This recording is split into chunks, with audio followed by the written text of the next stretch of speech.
అగ్ని ప్రమాదాల పట్ల అప్రమత్తంగా ఉంటూ ప్రమాదాల నివారణకు తమ వంతుగా తోడ్పాటు అందించాలని వేంపల్లి అగ్నిమాపక కేంద్రం ఇన్ఛార్జి కృష్ణమూర్తి తెలిపారు.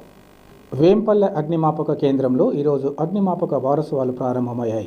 వారోత్సవాలలో భాగంగా మొదటి రోజు ప్రమాదాల్లో అమరులైన అగ్నిమాపక సిబ్బందికి నివాళులర్పించారు. అలాగే రాజ్యాంగ నిర్మాత డాక్టర్ బాబాసాహెబ్ అంబేద్కర్ జయంతిని పురస్కరించుకొని ఆయన చిత్రపటానికి పూలమాలలు వేసి ఘనంగా నివాళులర్పించారు. అనంతరం ఏర్పాటు చేసిన కార్యక్రమంలో అగ్నిమాపక అధికారి కృష్ణమూర్తి మాట్లాడుతూ 1944 సంవత్సరం ఏప్రిల్ 14వ తేదీన నౌక నుంచి సరుకు దించుతుండగా ప్రమాదవశాత్తు నిప్పు అంటుకొని ప్రతితో పాటు మందుగుండు సామాగ్రికి మంటలు వ్యాపించిన ప్రమాదంలో మొత్తం 231 మంది అగ్నిమాపక సిబ్బంది అమరులయ్యారన్నారు. 476 మంది క్షేత్రఘాతులయ్యారని తెలిపారు. వీరిని స్మరించుకుంటూ భారత ప్రభుత్వం ప్రతి సంవత్సరం ఏప్రిల్ 14వ తేదీన అగ్నిమాపక దినోత్సవం జరుపుకోవాలని నిర్ణయించిందన్నారు. అప్పటి నుంచి ప్రతి సంవత్సరం ఏప్రిల్ 14 నుంచి ఏప్రిల్ 20 వరకు అగ్నిమాపక వారోత్సవాలు జరుపుతున్నారని తెలిపారు. 2023-24 సంవత్సరంలో మొత్తం 44 ప్రమాదాలు జరగగా అందులో 26,15,000 నష్టం జరిగిందన్నారు. అలాగే 67,55,000 రూపాయల విలువైన ఆస్తిని కాపాడగలిగామన్నారు.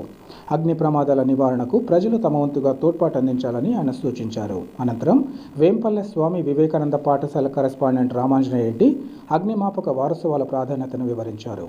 ఈ కార్యక్రమంలో వేంపల్లె అగ్నిమాపక కేంద్రం సిబ్బంది head constable Venkata Subbaiah, Haribabu, Sanjeevareddy, constables Mohammed Rafi, Sanjeevareddy, Bheemanjaneyulu, Sivakumar తదితరులు పాల్గొన్నారు.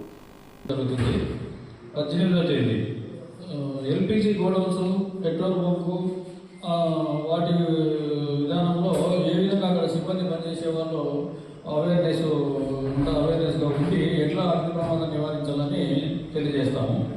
19వ తేదీ హాస్పిటల్ నందు జరిగే అగ్ని ప్రమాదాలను నివారించడంలో ఏ విధంగా అక్కడ ఉండే సిబ్బంది కానీ డాక్టర్ కానీ అవగాహన తెలియజేసి ఇక్కడ కార్యక్రమం చేస్తాము.